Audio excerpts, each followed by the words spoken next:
Hi friends, welcome to എജ്യുമെന്റോ.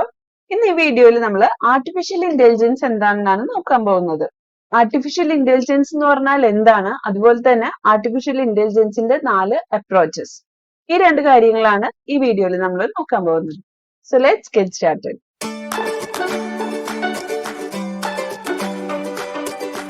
What is artificial intelligence? Artificial intelligence or AI is the technology that enables computers and machines to simulate human intelligence and problem solving capabilities. എന്താണ് ഇതിൽ പറയുന്നത്? Artificial intelligence എന്ന് പറഞ്ഞിട്ടുണ്ടെങ്കിൽ നമ്മൾ humans എങ്ങനെയാണ് think ചെയ്യുന്നത്, humans എങ്ങനെയാണ് ഒരു പ്രോബ്ലത്തിനെ സോൾവ് ചെയ്യുന്നത്, അപ്പൊ ഹ്യൂമൻസ് എങ്ങനെയാണ് കാര്യങ്ങൾ പെർസീവ് ചെയ്യുന്നത്, ആ ഒരു ഹ്യൂമൻ ഇന്റലിജൻസിനെ നമ്മൾ കമ്പ്യൂട്ടേഴ്സിൽ അല്ലെങ്കിൽ മെഷീൻസിലോട്ടേക്ക് സിമുലേറ്റ് ചെയ്ത് കൊടുക്കുക. അതിനെയാണ് നമ്മൾ ആർട്ടിഫിഷ്യൽ ഇന്റലിജൻസ് എന്ന് പറയുന്നത്. അറിയാം, റീസെന്റ് ആയിട്ട് കുറച്ച് വർഷങ്ങളായിട്ട് ഒരുപാട് കേൾക്കുന്ന ഒരു പേരാണ് ആർട്ടിഫിഷ്യൽ ഇന്റലിജൻസ്, അല്ലെ? നമ്മൾ ഡെയിലി നമ്മുടെ ഡേ ടു ഡേ ലൈഫിൽ വരെ ഇപ്പോ ആർട്ടിഫിഷ്യൽ ഇന്റലിജൻസ് യൂസ് ചെയ്തു തുടങ്ങി. പക്ഷെ എപ്പോഴാണ് ഈ ആർട്ടിഫിഷ്യൽ ഇന്റലിജൻസ് ശരിക്കും സ്റ്റാർട്ട് ചെയ്തത്? Actually the works of artificial intelligence start ചെയ്യുന്നത് 1950s സെക്കൻഡ് വേൾഡ് വാറിന്റെ എൻഡോടുകൂടിയാണ് നമ്മൾ ആർട്ടിഫിഷ്യൽ ഇന്റലിജൻസിന്റെ വർക്ക്സ് സ്റ്റാർട്ട് ചെയ്യുന്നത്. ഡ്യൂറിംഗ് ദ വേൾഡ് വാർ 2 ആ സമയത്ത് ഗവൺമെന്റിൽ ഉണ്ടായിരുന്ന ഒരു ക്രിപ്റ്റ് അനലിസ്റ്റ് ആണ് Alan Turing. I hope you all know who is Alan Turing, right? അപ്പൊ നിങ്ങൾ ഫൈനൈറ്റ് ഓട്ടോമേറ്റ് ഒക്കെ പഠിക്കുന്ന സമയത്ത് ട്യൂറിംഗ് മെഷീനെ പറ്റി പഠിക്കുന്നുണ്ട്, അല്ലെ? അപ്പൊ ട്യൂറിംഗ് മെഷീൻ കണ്ടുപിടിച്ചത് അലൻ ട്യൂറിംഗ് ആണ്. അപ്പൊ അലൻ ട്യൂറിംഗ് തന്നെയാണ് ആർട്ടിഫിഷ്യൽ ഇന്റലിജൻസിന് ഒരു തുടക്കം കുറിക്കുന്നത്. അലൻ ട്യൂറിംഗ് എന്താ ചെയ്തതെന്ന് വെച്ചിട്ടുണ്ടെങ്കിൽ, അദ്ദേഹം ഒരു പേപ്പർ പബ്ലിഷ് ചെയ്യുന്ന സമയത്ത് അതിലൊരു സ്റ്റേറ്റ്മെന്റ് വെച്ചു, I propose to consider the question can machines think. ഈ ഒരൊറ്റ ക്വസ്റ്റ്യനിലാണ് ആർട്ടിഫിഷ്യൽ ഇന്റലിജൻസ് എന്ന് പറയുന്ന ഇത്രയും വലിയൊരു ടെക്നോളജി തന്നെ ക്രിയേറ്റ് ആവുന്നത്. 1950 പബ്ലിഷ് ചെയ്ത ഒരു പേപ്പർ ആയിരുന്നു കമ്പ്യൂട്ടിംഗ് മെഷീനറി ആൻഡ് ഇന്റലിജൻസ്. ഇതിലാണ് അദ്ദേഹം ഈ ഒരു ക്വസ്റ്റ്യൻ ചോദിക്കുന്നത്. അതായത് ട്യൂറിംഗ് പറഞ്ഞത് എന്താന്ന് വെച്ചാൽ, ഇപ്പൊ ഹ്യൂമൻസ് എന്താ ചെയ്യുന്നത്? ഹ്യൂമൻസ് എന്തെങ്കിലും ഒരു പ്രോബ്ലം ഉണ്ടായി കഴിഞ്ഞാൽ അവർക്ക് ഹ്യൂമൻസിന് കിട്ടാവുന്ന ഇൻഫോർമേഷൻസ് ഒക്കെ കളക്ട് ചെയ്യും. ആ ഇൻഫോർമേഷൻസ് ഒക്കെ യൂസ് ചെയ്ത് റീസൺ ചെയ്ത് ആ പ്രോബ്ലത്തിന് ഒരു സൊല്യൂഷൻ കണ്ടെത്തും, അല്ലെ? അങ്ങനെയാണ് ഹ്യൂമൻസ് ഡിസിഷൻസ് എടുക്കുന്നത്. അങ്ങനെയാണെങ്കിൽ എന്തുകൊണ്ട് ഈ സെയിം തിങ് മെഷീൻസിന് ചെയ്തുകൂടാ? മെഷീന്റെ കയ്യിൽ അവൈലബിൾ ആയിട്ട് ഒരുപാട് ഇൻഫോർമേഷൻസ് ഉണ്ട്. ആ ഇൻഫോർമേഷൻസിൽ നിന്ന് എന്തുകൊണ്ട് മെഷീൻസിന് ഡിസിഷൻസ് എടുത്തുകൂടാ? അപ്പൊ അങ്ങനെ ആ ഒരു തോട്ടാണ് അലൻ ട്യൂറിംഗിന് ഇങ്ങനെ ഒരു ക്വസ്റ്റ്യൻ ക്രിയേറ്റ് ചെയ്യാനായിട്ട് മോട്ടിവേറ്റ് ചെയ്തത്. Can machines think? അലൻ ട്യൂറിംഗിന്റെ ബയോഗ്രഫി ഒക്കെ നിങ്ങൾക്ക് കാണാൻ ആഗ്രഹം ഉണ്ടെന്നാണെങ്കിൽ ഒരു മൂവി ഉണ്ട്, this is the one, the imitation game. ഞാൻ പറഞ്ഞല്ലോ, സെക്കൻഡ് വേൾഡ് വാറിന്റെ ടൈമില് അലൻ ട്യൂറിംഗ് ക്രിപ്റ്റ് അനലിസ്റ്റ് ആയിട്ട് ഗവൺമെന്റിന്റെ കൂടെ വർക്ക് ചെയ്തിരുന്നാന്ന്. അപ്പൊ ആ ഒരു കാര്യങ്ങളും അതുപോലെ തന്നെ ആ സമയത്ത് ഈ സീക്രട്ട് മെസ്സേജുകളെ ക്രാക്ക് ചെയ്യാൻ വേണ്ടിയിട്ട് എനിഗ്മ എന്ന് പറയുന്ന ഒരു മെഷീൻ, ആ ഒരു മെഷീനെ ക്രാക്ക് ചെയ്യുന്നതും വളരെ ബ്യൂട്ടിഫുൾ ആയിട്ട് കാണിച്ചേക്കുന്ന ഒരു മൂവിയാണ് ഇത്, the imitation game.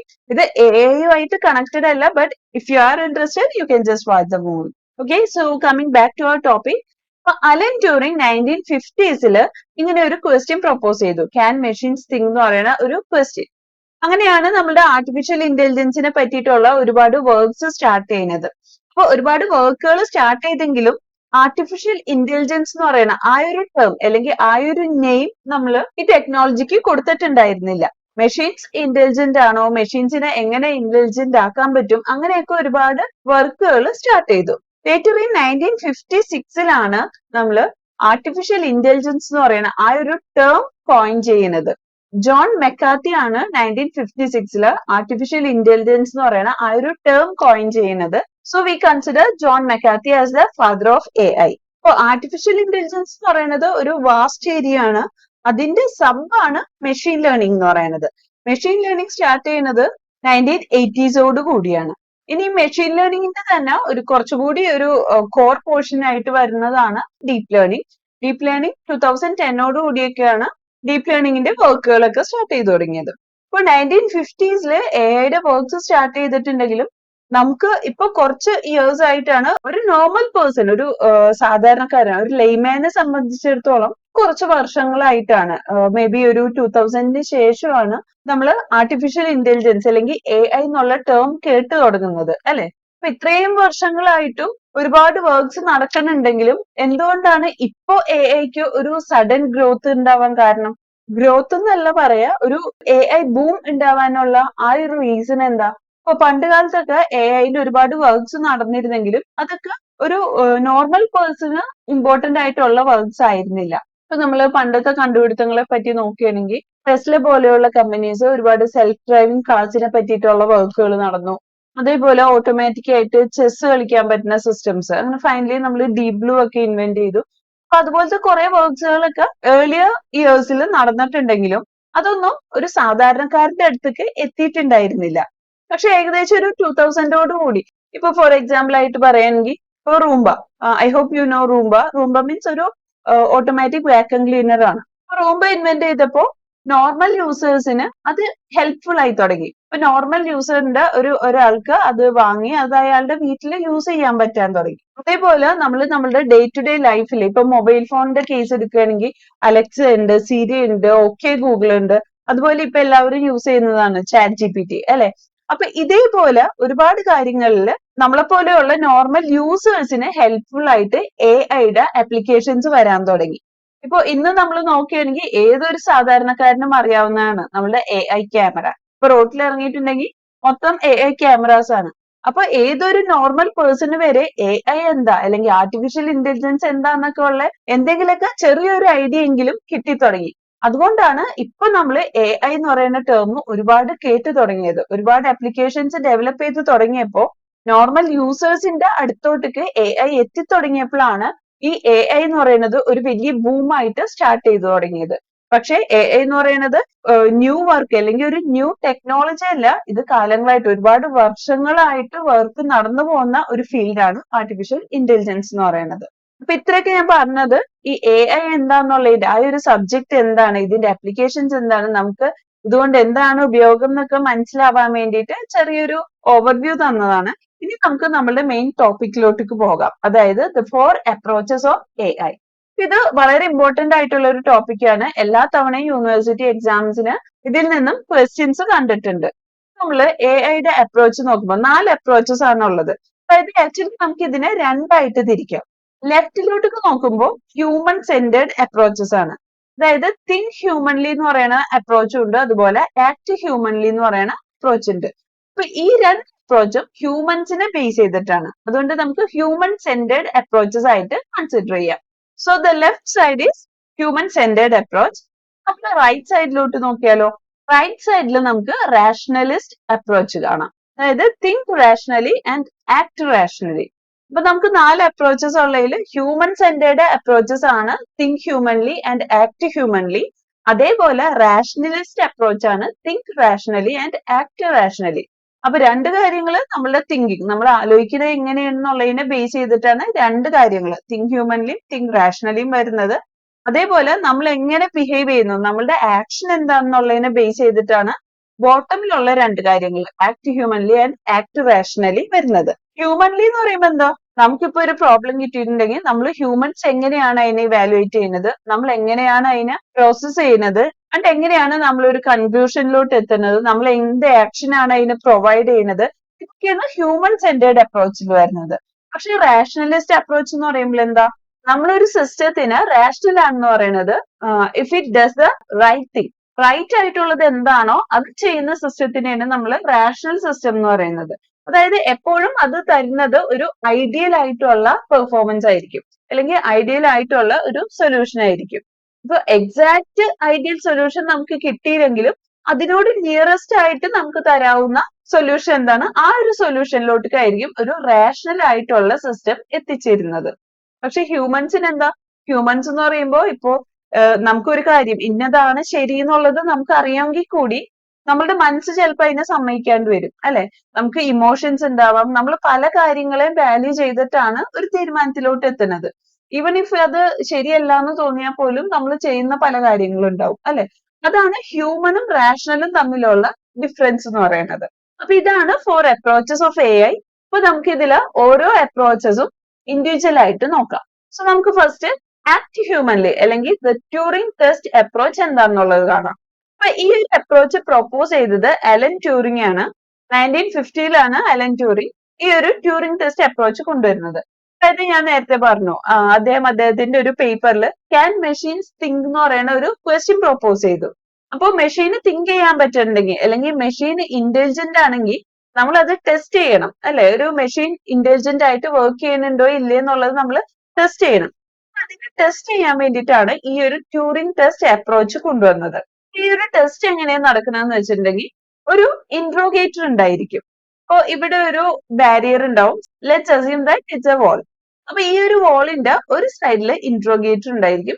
On the other side ഒരു ഇന്റലിജന്റ് മെഷീൻ ഉണ്ടായിരിക്കും. അതേപോലെ ഒരു ഹ്യൂമൻ ഉണ്ടായിരിക്കും. ഈ ഇന്റലിജന്റ് മെഷീൻ എന്ന് പറയുമ്പോൾ നിങ്ങൾ ഈ ഫിഗറിൽ കാണുന്ന കൂട്ടി ഒരു റോബോട്ടിനൊന്നും ചിന്തിക്കരുത്. Just think about a chat bot. The other side of the വാളിൽ ഒരു ചാറ്റ് ബോട്ട് ഉണ്ട്, അല്ലെങ്കിൽ ഒരു ഇന്റലിജന്റ് മെഷീൻ ഉണ്ട്, അതേപോലെ ഒരു ഹ്യൂമൻ ഉണ്ട്. ഇനി ഈ ഇൻട്രോഗേറ്റർ എന്താ ചെയ്യാ? ഇൻട്രോഗേറ്റർ കുറെ ക്വസ്റ്റ്യൻസ് ചോദിച്ചുകൊണ്ടിരിക്കും. ക്വസ്റ്റ്യൻസിന് ഇൻട്രോഗേറ്റർക്ക് കുറെ റിപ്ലൈസും കിട്ടും. പക്ഷെ ഇൻട്രോഗേറ്ററിന് അറിയില്ല ആ റിപ്ലൈ വന്നത് ഹ്യൂമന്റെ കയ്യിൽ നിന്നാണോ അതോ ഇന്റലിജന്റ് മെഷീന്റെ കയ്യിൽ നിന്നാണോ. ഞാൻ ഇവിടെ ഇന്റലിജന്റ് മെഷീനെ ജസ്റ്റ് ഒരു കമ്പ്യൂട്ടർ ആയിട്ടാണ് കൺസിഡർ ചെയ്യാൻ പോകുന്നത്. ഓക്കെ, സോ ഇൻട്രോഗേറ്ററിന് റിപ്ലൈ കിട്ടുമ്പോൾ ആ കിട്ടിയ റിപ്ലൈ ഹ്യൂമനിന്റെ കയ്യിൽ നിന്നാണോ കിട്ടിയത് അതോ കമ്പ്യൂട്ടറിന്റെ കയ്യിൽ നിന്നാണോ കിട്ടിയതെന്ന് മനസ്സിലാക്കാൻ പറ്റരുത്. അതാണ് ഈ കമ്പ്യൂട്ടറിന്റെ അല്ലെങ്കിൽ ഇന്റലിജന്റ് മെഷീന്റെ എയിം എന്ന് പറയുന്നത്. അതായത് ഈ മെഷീന് ഇൻട്രോഗേറ്ററിനെ ഫൂൾ ചെയ്യണം. ഇൻട്രോഗേറ്റർ വിചാരിക്കണം അയാൾക്ക് ഹ്യൂമന്റെ കയ്യിൽ നിന്നാണ് റിപ്ലൈ കിട്ടുന്നത്. ഈവൻ ഇഫ് ആ ഒരു റിപ്ലൈ വന്നത് ഈ ഒരു കമ്പ്യൂട്ടറിന്റെ കയ്യിൽ നിന്ന് അല്ലെങ്കിൽ ഇന്റലിജന്റ് മെഷീന്റെ കയ്യിൽ നിന്നാണ് റിപ്ലൈ വന്നെങ്കിലും ആ റിപ്ലൈ വായിക്കുമ്പോൾ ഇൻട്രോഗേറ്റർക്ക് മനസ്സിലാവരുത് ഇതൊരു മെഷീനാണ് റിപ്ലൈ ചെയ്യുന്നത്, ഇത് ഹ്യൂമൻ അല്ല എന്നുള്ളത് ഇൻട്രോഗേറ്റർക്ക് മനസ്സിലാവരുത്. അതാണ് ഈ കമ്പ്യൂട്ടറിന്റെ അല്ലെങ്കിൽ ഇന്റലിജന്റ് മെഷീന്റെ എയിം എന്ന് പറയുന്നത്. അങ്ങനെ ആ കമ്പ്യൂട്ടർക്ക് ഇൻട്രോഗേറ്ററിനെ കബളിപ്പിക്കാൻ പറ്റിയാൽ, അതായത് ആ ഒരു ഇൻട്രോഗേറ്ററിനെ ഫൂൾ ആക്കാൻ പറ്റുന്നുണ്ടെങ്കിൽ നമ്മൾ എന്ത് പറയും? ഈ കമ്പ്യൂട്ടർ ട്യൂറിംഗ് ടെസ്റ്റ് പാസ്സായി എന്ന് പറയും. Okay, so a computer passes the test if a human interrogator, after posing some written questions, cannot tell whether the written responses come from a person or from a computer. പേഴ്സന്റെ കയ്യിൽ നിന്നാണോ കമ്പ്യൂട്ടറിന്റെ കയ്യിൽ നിന്നാണോ ആ response വന്നതെന്ന് human ഇൻട്രോഗേറ്ററിന് പറയാൻ പറ്റിയില്ലെങ്കിൽ നമ്മൾ എന്ത് പറയും? This computer has passed the test. അപ്പൊ അങ്ങനെ ഒരു ടെസ്റ്റ് പാസ് ആവണമെങ്കിൽ ഈ കമ്പ്യൂട്ടറിന് എന്തൊക്കെ കഴിവ് വേണം? കമ്പ്യൂട്ടറിന് നാച്ചുറൽ ലാംഗ്വേജ് പ്രോസസ്സിംഗ് എന്താണെന്നുള്ളത് അറിയണം. അതായത് ഈ ക്വസ്റ്റ്യൻസിനെ മനസ്സിലാക്കാൻ പറ്റിയാലല്ലേ തിരിച്ച് റെസ്പോണ്ട് ചെയ്യാൻ പറ്റുള്ളൂ. കമ്പ്യൂട്ടറിന് ആ ലാംഗ്വേജിനെ വായിക്കാൻ പറ്റണം, അതേപോലെ തന്നെ ആ ലാംഗ്വേജിൽ തിരിച്ച് റിപ്ലൈ ചെയ്യാനായിട്ട് പറ്റണം. പ്രോപ്പർ കമ്മ്യൂണിക്കേഷന് വേണ്ടിയിട്ട് നാച്ചുറൽ ലാംഗ്വേജ് പ്രോസസ്സിംഗ് അല്ലെങ്കിൽ NLP ഉണ്ടായിരിക്കണം. അതേപോലെ നോളേജ് റെപ്രസെന്റേഷൻ, അതായത് ഈ കമ്പ്യൂട്ടറിന് കിട്ടുന്ന എല്ലാ നോളേജിനെയും സ്റ്റോർ ചെയ്ത് വെക്കണം. ആ സ്റ്റോർ ചെയ്ത് വെച്ചിട്ട് വേണം അതിൽ നിന്നും നമുക്ക് സൊല്യൂഷൻസിനെ കണ്ടെത്താൻ. അല്ലെങ്കിൽ ഓരോ ക്വസ്റ്റ്യൻസ് വരുമ്പോൾ ആ ക്വസ്റ്റ്യന് നമ്മൾ റിപ്ലൈ ചെയ്യണമെങ്കിൽ നമ്മളുടെ കയ്യിലുള്ള നോളേജ് വെച്ചിട്ടായിരിക്കണം നമ്മൾ റിപ്ലൈ ചെയ്യുന്നത്. അപ്പൊ ആ നോളേജിനെ സ്റ്റോർ ചെയ്യാൻ വേണ്ടിയിട്ട് ഒരു റെപ്രസെന്റേഷൻ ഉണ്ടായിരിക്കണം. അതേപോലെ ഓട്ടോമേറ്റഡ് റീസണിങ്, അതായത് നമ്മളിപ്പോ സ്റ്റോർ ചെയ്ത് വെച്ചിരുന്ന ഇൻഫോർമേഷൻസ് ഇല്ലേ, നമ്മുടെ കയ്യിൽ ഒരുപാട് ഇൻഫോർമേഷൻ ആയിട്ട് കാര്യമില്ല. നമ്മൾ ആ ഇൻഫോർമേഷനിൽ നിന്ന് കറക്റ്റ് ആയിട്ടുള്ള സൊല്യൂഷൻസിലോട്ട് കൺക്ലൂഷനിലോട്ട് നമ്മൾ എത്തിച്ചേരണം. അതിനു വേണ്ടിയിട്ട് കമ്പ്യൂട്ടറിന് എന്ത് വേണം? ഓട്ടോമേറ്റഡ് റീസണിങ് പവർ ഉണ്ടായിരിക്കണം. അതേപോലെ മെഷീൻ ലേണിംഗ്. ഇപ്പൊ നമ്മൾ ഒരു കാര്യം ഓൾറെഡി ഈ മെഷീനെ പഠിപ്പിച്ചു വെച്ചിട്ടുണ്ട്. ഇപ്പൊ കുറെ കാര്യങ്ങൾ സ്റ്റോർ ചെയ്ത് വെച്ചിട്ടുണ്ട്, അതിൽ നിന്ന് കുറെ കൺക്ലൂഷൻസ് ഉണ്ടാക്കാൻ പറ്റുന്നുണ്ട്. ഇത്ര മാത്രം ചെയ്താൽ എന്താ? അത് നോർമൽ ഒരു പ്രോഗ്രാം പോലെ കുറച്ച് ഇൻപുട്ട് കൊടുക്കുന്നു, അതിന്റെ കറക്റ്റ് ആയിട്ടുള്ള ഔട്ട്പുട്ട് ഇട്ടുന്നു. അങ്ങനെ ഒരു നോർമൽ പ്രോഗ്രാം പോലെ ആയിപ്പോകും. പക്ഷെ നമുക്ക് എന്താ വേണ്ടത്? ആർട്ടിഫിഷ്യൽ ഇന്റലിജൻസ് എന്ന് പറയുമ്പോൾ ഓൾറെഡി നമ്മൾ ട്രെയിൻ ചെയ്ത് വെച്ചിട്ടുള്ള, അതായത് പ്രീ ട്രെയിൻഡ് ആയിട്ടുള്ള കാര്യങ്ങൾക്ക് മാത്രം നമുക്ക് സൊല്യൂഷൻ കിട്ടിയാൽ പോരാ. പുതിയതായിട്ട് വരുന്ന പ്രോബ്ലത്തിന്, ന്യൂ സർക്കംസ്റ്റൻസസിന് അഡാപ്റ്റ് ചെയ്ത് അതിലെ പാറ്റേൺസിനെ ഡിറ്റക്ട് ചെയ്ത് നമുക്ക് പുതിയ പ്രോബ്ലത്തിന് പുതിയ സൊല്യൂഷൻസ് ഓട്ടോമാറ്റിക്കലി കണ്ടെത്തി തരണം. അങ്ങനെ പുതിയ കാര്യങ്ങളിലോട്ട് അഡാപ്റ്റ് ചെയ്യാൻ വേണ്ടിയിട്ട് എന്ത് വേണം? മെഷീൻ ലേണിംഗ് അൽഗോരിതംസ് വേണം. അപ്പൊ ഇത്രയും കാര്യങ്ങളാണ് ഒരു കമ്പ്യൂട്ടറിന് ട്യൂറിംഗ് ടെസ്റ്റ് പാസ് ആവാൻ വേണ്ടിയിട്ട് വേണ്ടത്. ഇനി ഈ ട്യൂറിംഗ് ടെസ്റ്റ് നമ്മൾ പറയുന്ന സമയത്ത് ഫിസിക്കൽ ഇന്ററാക്ഷനെ കൺസിഡർ ചെയ്യുന്നില്ല. നമ്മൾ ഇനി ഫിസിക്കൽ ഇന്ററാക്ഷൻ കൂടി കൺസിഡർ ചെയ്തിട്ടാണ് ഈ ടെസ്റ്റ് പറയണമെങ്കിൽ ആ ടെസ്റ്റിന് നമ്മൾ ടോട്ടൽ ട്യൂറിംഗ് ടെസ്റ്റ് എന്ന് പറയും. അപ്പൊ അങ്ങനെ ഒരു ടോട്ടൽ ട്യൂറിംഗ് ടെസ്റ്റ് ആണ് പാസ് ആവേണ്ടതെന്നുണ്ടെങ്കിൽ കമ്പ്യൂട്ടറിന് എന്തുകൂടി വേണം? നേരത്തെ നമ്മൾ പറഞ്ഞ NLP, knowledge representation, automated reasoning, machine learning പറയുന്ന 4 കാര്യങ്ങളുടെ ഒപ്പം ഫിസിക്കൽ ഇന്ററാക്ഷന് വേണ്ടിയിട്ട് ആവശ്യമുള്ള കാര്യങ്ങളും കൂടി. അതാണ് computer vision and robotics. Computer vision എന്തിനാ? കമ്പ്യൂട്ടർ വിഷൻ വെച്ചിട്ടാണ് നമുക്ക് ഒബ്ജക്ട്സിനെ പെർസീവ് ചെയ്യാൻ പറ്റുന്നത്. അതായത് നമ്മുടെ മുന്നിലുള്ള ഒബ്ജക്ട്സ് എന്താണ്, എവിടെയൊക്കെ എന്തൊക്കെ ഒബ്ജക്ട്സ് ഉണ്ട്, എന്ത് ഒബ്ജക്റ്റ് ആണ് മുന്നിലുള്ളത്, അങ്ങനെ എല്ലാ കാര്യങ്ങളെയും നമുക്ക് പെർസീവ് ചെയ്യാൻ വേണ്ടിയിട്ട് നമുക്ക് കമ്പ്യൂട്ടർ വിഷൻ വേണം.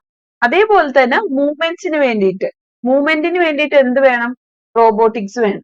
അപ്പൊ ഇത്രയും കാര്യങ്ങൾ ഉണ്ടെങ്കിലാണ് ഒരു കമ്പ്യൂട്ടറിന് ട്യൂറിംഗ് ടെസ്റ്റിന് പാസ് ആവാനായിട്ട് പറ്റുള്ളൂ. അപ്പൊ ഇതാണ് നമ്മുടെ first approach, act humanly or the Turing test approach. Now the second approach is think humanly. ഇതിനെ നമ്മൾ കോഗ്നേറ്റീവ് മോഡലിംഗ് അപ്രോച്ച് എന്ന് പറയും. കോഗ്നീഷൻ എന്ന് പറയുന്നത് എന്താണെന്ന് ഞാൻ ജസ്റ്റ് താഴെ കൊടുത്തിട്ടുണ്ട്.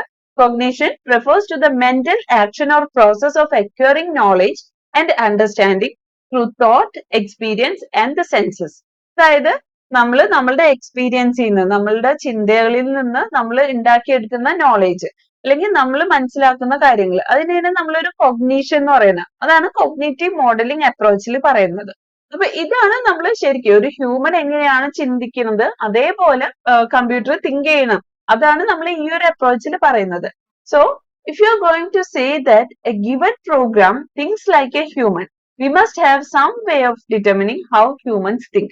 അപ്പൊ നമ്മൾ ഒരു കമ്പ്യൂട്ടർ അല്ലെങ്കിൽ ഒരു സിസ്റ്റത്തിന് അല്ലെങ്കിൽ ഒരു പ്രോഗ്രാമിന് നമ്മൾ ഹ്യൂമൻ ലൈക്ക് തിങ്കിങ് ഉണ്ടെന്ന് പറയണമെങ്കിൽ, അതായത് ഹ്യൂമൻസ് എങ്ങനെയാണോ തിങ്ക് ചെയ്യുന്നത് അതുപോലെയാണ് ഈ പ്രോഗ്രാം തിങ്ക് ചെയ്യുന്നതെന്ന് നമുക്ക് പറയണമെങ്കിൽ ആദ്യം നമുക്ക് എന്ത് വേണം?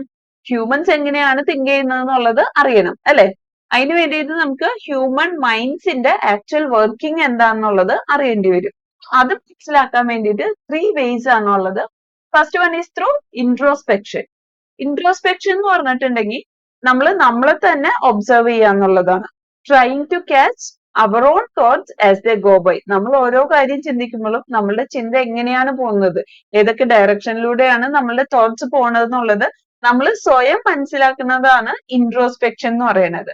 Second one is through psychological experiments, that is by observing a person in action. അതായത് മറ്റുള്ളവരെ ഒബ്സർവ് ചെയ്തിട്ട് എടുക്കുന്നതാണ് psychological experiments. The third one is through brain imaging. Brain imaging എന്ന് പറയുമ്പോൾ നമ്മൾ ബ്രെയിനിന്റെ ആക്ഷൻ, ബ്രെയിനിന്റെ വർക്കിംഗ് എങ്ങനെയാണെന്ന് ഒബ്സർവ് ചെയ്യുന്നതാണ് ബ്രെയിൻ ഇമേജിംഗ്. അപ്പോൾ ഈ 3 വേസ് വെച്ചിട്ടാണ് നമ്മൾ ഹ്യൂമൻ മൈൻഡ്സിന്റെ ആക്ച്വൽ വർക്കിംഗ് എങ്ങനെയാണെന്ന് മനസ്സിലാക്കുന്നത്. Once we have a sufficiently precise theory of mind, it becomes possible to express the theory as a computer program. അതായത് നമുക്ക് ഹ്യൂമൻ മൈൻഡ് എങ്ങനെയാണ് വർക്ക് ചെയ്യുന്നത് എന്നുള്ളതിന്റെ കറക്റ്റ് നോളേജ് നമുക്ക് കിട്ടിക്കഴിഞ്ഞാൽ, പ്രിസൈസ് തിയറി ഓഫ് മൈൻഡ് നമുക്ക് കിട്ടിക്കഴിഞ്ഞാൽ നമുക്ക് എന്ത് ചെയ്യാം? അതിന് കമ്പ്യൂട്ടർ പ്രോഗ്രാം ആയിട്ട് എക്സ്പ്രസ് ചെയ്യാൻ പറ്റും. അങ്ങനെ ഒരു പ്രോഗ്രാം കിട്ടിക്കഴിഞ്ഞാൽ അത് ഹ്യൂമൻ ബിഹേവിയർ ആണോ അല്ലേ എന്നുള്ളത് എങ്ങനെ മനസ്സിലാക്കും? If the programs input output behaviour matches the corresponding human behaviour, that is the evidence that it thinks humanly. അതായത് ആ ഒരു പ്രോഗ്രാമിന് നമ്മൾ ഒരു ഇൻപുട്ട് കൊടുക്കുന്നു, എന്നിട്ട് അതിന്റെ ഔട്ട്പുട്ട് എന്താണെന്ന് നമ്മൾ നോക്കുന്നു. ഇനി ഹ്യൂമന് നമ്മൾ ആ ഒരു ഇൻപുട്ട് കൊടുത്തത്, അതായത് ഹ്യൂമനോട് നമ്മൾ ഇന്നതാണ് നമ്മളുടെ പ്രോബ്ലം എന്ന് പറഞ്ഞിട്ട് ഹ്യൂമൻ അതിന് തരുന്ന ഔട്ട്പുട്ട് അല്ലെങ്കിൽ സൊല്യൂഷൻ എന്താണെന്ന് നമ്മൾ നോക്കും.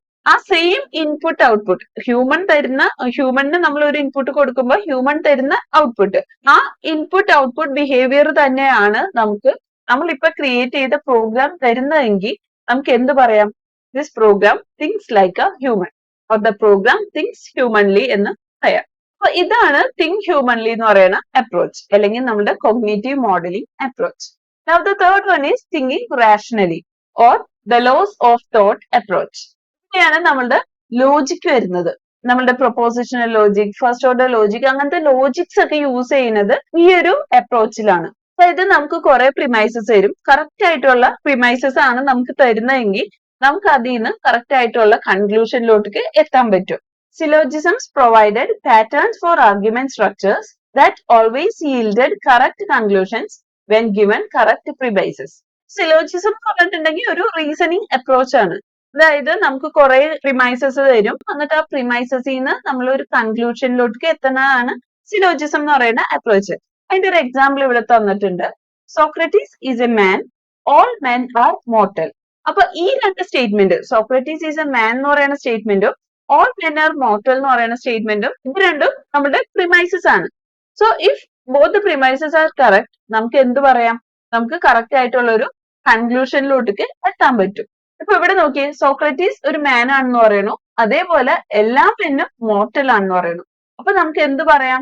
നമുക്ക് കൺക്ലൂഷൻ ആയിട്ട് therefore Socrates is mortal. Socrates ഒരു man ആണ്, എല്ലാ മെന്നും മോർട്ടൽ ആണ്. അങ്ങനെയാണെങ്കിൽ സോക്രട്ടീസും മോർട്ടൽ ആണ്. അത് നമുക്ക് കൺക്ലൂഷൻ ആയിട്ട് പ്രൊവൈഡ് ചെയ്യാൻ പറ്റും. അപ്പൊ ഈ ഒരു അപ്രോച്ചിനെയാണ് നമ്മൾ ലോസ് ഓഫ് തോട്ട് അപ്രോച്ച് അല്ലെങ്കിൽ തിങ്കിങ് റാഷണലി എന്ന് പറയുന്നത്. അപ്പൊ ഈ ഒരു അപ്രോച്ചിന് മെയിൻ ആയിട്ട് രണ്ട് ഒബ്സ്റ്റക്കിൾസ് ആണ് ഉള്ളത്. Firstly, it is not easy to take informal knowledge and state it in the formal terms required by logical notation. അതായത് ഇങ്ങനെ ഒരു സ്റ്റേറ്റ്മെന്റ് നമുക്ക് തന്നിട്ടുണ്ടെങ്കിൽ ഇതിനെ ലോജിക്കൽ നൊട്ടേഷനിലോട്ട് മാറ്റാന്ന് പറയുന്നത് അത്ര ഈസിയർ ആയിട്ടുള്ള ടാസ്ക് അല്ല. എല്ലാ ഇൻഫോർമൽ നോളേജിനെയും നമുക്ക് അങ്ങനെ ഫോർമൽ ആയിട്ടുള്ള നൊട്ടേഷനിലോട്ട് മാറ്റാനായിട്ട് പറ്റണം എന്നില്ല. അത് ചില കേസസിൽ വളരെ ഡിഫിക്കൽട്ട് ആയിരിക്കും. So that's the first obstacle. Now the second one is there is a big difference between solving a problem in principle and solving it in practice. നമുക്ക് പ്രിൻസിപ്പിൾ ഇൻ പ്രിൻസിപ്പിൾ എന്ന് പറഞ്ഞിട്ടുണ്ടെങ്കിൽ തിയറിറ്റിക്കൽ ആയിട്ട് നമ്മൾ പറയുന്നത് പല കാര്യങ്ങളും നമ്മൾ തിയറിറ്റിക്കൽ ആയിട്ട് ഈസിയർ ആയിട്ട് നമുക്ക് പറയാൻ പറ്റുമെങ്കിലും അത് പ്രാക്ടിക്കലി സോൾവ് ചെയ്യാന്ന് പറയുന്നത് ടഫ് ആയിരിക്കും. അപ്പൊ ഒരു പ്രോബ്ലത്തിന് തിയറിറ്റിക്കലി നമ്മൾ ഇന്നതാണ് സൊല്യൂഷൻ എന്ന് പറയുന്നതും പ്രാക്ടിക്കലി ഇതാണ് സൊല്യൂഷൻ എന്ന് പ്രൂവ് ചെയ്ത് കാട്ടുന്നതും തമ്മിൽ ഒരുപാട് ഡിഫറൻസ് ഉണ്ട്.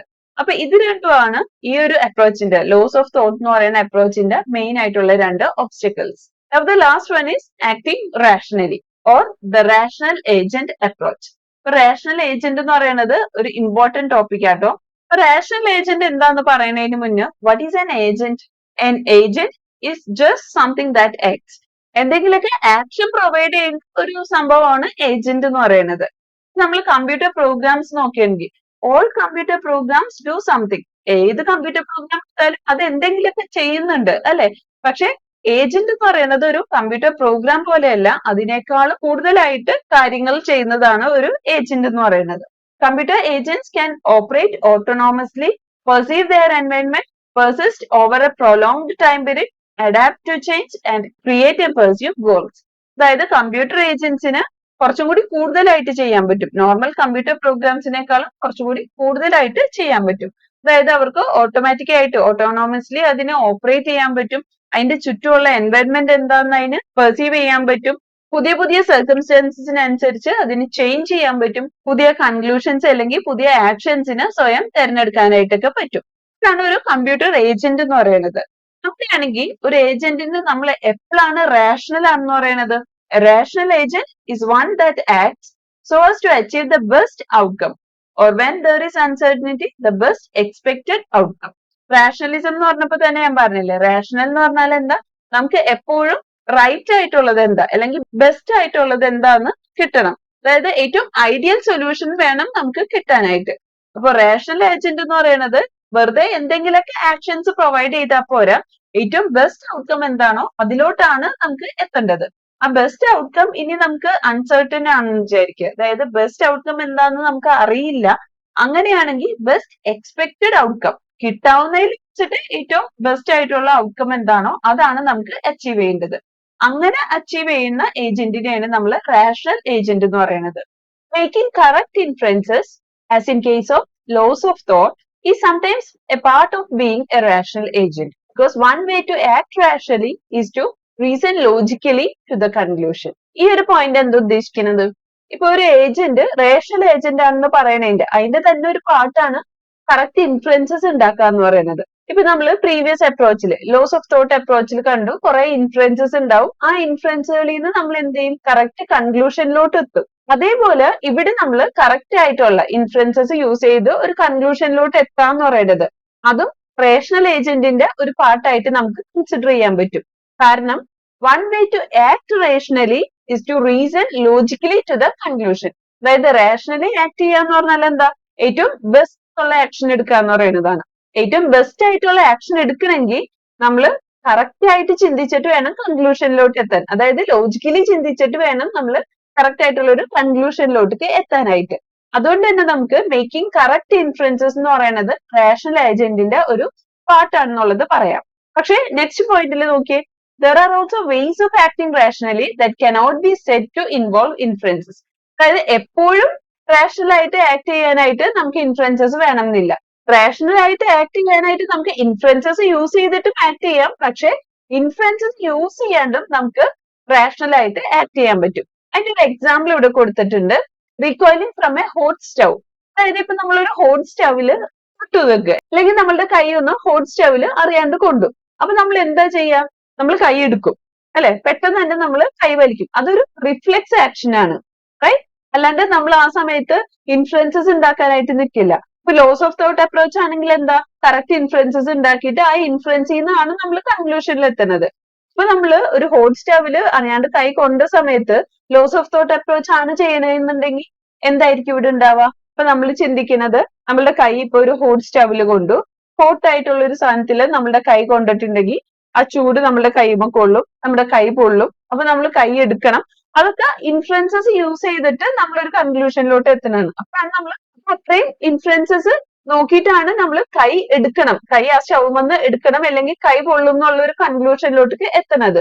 അപ്പൊ ആ ഒരു അപ്രോച്ച് എന്ന് പറയുന്നത് എന്താ, ഒരു സ്ലോവർ റിയാക്ഷൻ ആണ് നമുക്ക് തരുന്നത്. അപ്പൊ ആ ഒരു സ്ലോവർ റിയാക്ഷനേക്കാളും കുറെ കൂടി സക്സസ്ഫുൾ ആയിട്ടുള്ളത് എന്താ, റിഫ്ലെക്സ് ആയിട്ടുള്ള ആക്ഷൻ. പെട്ടെന്ന് തന്നെ കൈ എടുക്കുക. നമ്മൾ ആ സമയത്ത് അതിന്റെ ബിഹൈൻഡിലുള്ള ഇൻഫ്ലുവൻസിനെ ഒന്നും ചിന്തിക്കാണ്ട് കൈ കൊണ്ട സമയത്ത് തന്നെ നമ്മൾ ആ കൈ വലിക്കുന്നതാണ് ഇവിടെ ഏറ്റവും സക്സസ്ഫുൾ ആയിട്ടുള്ള മെത്തേഡ്. അപ്പൊ ഒരു റേഷണൽ ഏജന്റ് എന്താ ചെയ്യാ? റേഷണൽ ഏജന്റ് എപ്പോഴും ബെസ്റ്റ് ഔട്ട്കം അല്ലേ തരാം. അപ്പൊ ഒരു ഹോട്ട് സ്റ്റവില് കൈ കൊള്ളുമ്പോ റേഷണൽ ഏജന്റ് ആണെങ്കിൽ പെട്ടെന്ന് തന്നെ കൈ വലിക്കും. അതുകൊണ്ട് നമുക്ക് പറയാം, റാഷണൽ ആയിട്ട് ആക്ട് ചെയ്യണമെങ്കിൽ എപ്പോഴും നമുക്ക് ഇൻഫ്ലുവൻസസ് വേണമെന്നില്ല. പക്ഷെ ഇൻഫ്ലുവൻസസ് യൂസ് ചെയ്യുന്നതും റേഷണൽ ഏജന്റ് അപ്രോച്ചിന്റെ ഒരു ഭാഗം തന്നെയാണ്. അപ്പൊ ഇത്രയാണ് ആക്ടിങ് റാഷണലി അല്ലെങ്കിൽ ദ റേഷണൽ ഏജന്റ് അപ്രോച്ചിനെ പറ്റിയിട്ട് പറയാനുള്ളത്. സോ ഇതൊക്കെയാണ് നമ്മളുടെ 4 approaches of AI. I hope you understood. And if you have any doubt, you can just comment it down. So see you soon in the next video. Thank you.